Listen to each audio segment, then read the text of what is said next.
तो hello guys, और सारे किदा मेहनत कर तो सारे ठीक ठाक हो गए। अज का जो व्लॉग आप करते हैं शुरू। तो अज जरा कि मोटरसाइकिल पटीना खराब हो चुका सी, वावा दिन हो गए, काफ़ी टाइम हो गया। तो अज मूड च बना भी लैके चलीए इनू। तो पहला जरा कि आप इनू लैके गए सी, तो उत्थे ना उन्हें पैसे बड़े मंगे सी, उन्हें खराब खरूब जहा कर दिता है। फिर आप लैके आ गए सी, ठीक है। तो जड़ा उन्हें कि आप लैके चलने और मकैनिक को वेने की करता है, उन्हें कोई पुछा दे खर्चा पानी की आता है, रेट रूट की बनाता। तो हम लैके चलने दूजे पिंड ही लैके चले आप इनू। तकरीबन मैला भी कड़ा हुआ पै दिखाना तुम मैं नेड़ो।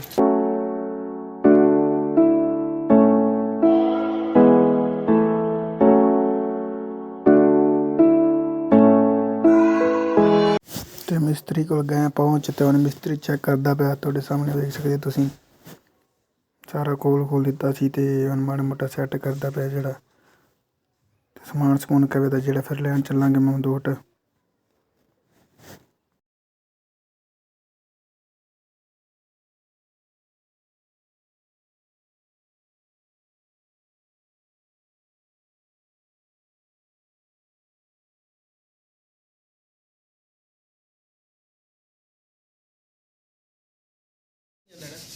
गाइस कल आप गए सी मिस्त्री को मोटरसाइकिल लैके, तो फिर समान लैके आया सी, काफ़ी रात हो गई सी, मैं तुहानूं दिखा नहीं पाया। तो अज हम चले मोटरसाइकिल पर, फिर मिस्त्री को कहता पहुँच गया दुकान के, फोन लग पूछा तो चलने वेने की सट गुट किया कल रात नूं माड़ा मोटा। तो जी मैं गली जा रहा ना, मेरे पिंड की मेन गली है, इतने तकरीबन इतने ज़्यादा आवाजाही आती है, मेन गली है, इतों सारे आते जाते हैं। तो उन्हें मिस्त्री को पहुँचने वाले आप बस नेड़े ही रह गए, तो पहुँच गए बस। तो मिस्त्री को पहुँच गया, तो माड़ा मोटा सकी सैट किया, तो फिर कड्डी खलासी बाहर। रहन तो पहला थोड़ी जी कड्डा सी, तो बाकी उन्हें लगा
ਮੋਟਰਸਾਈਕਲ ਘਰੇ ਲੈ ਆਂਦਾ ਤੇ ਬਿੱਲ ਬਣਾਇਆ ਜਿਹੜਾ ਤੁਸੀਂ ਵੇਖ ਸਕਦੇ ਤੇ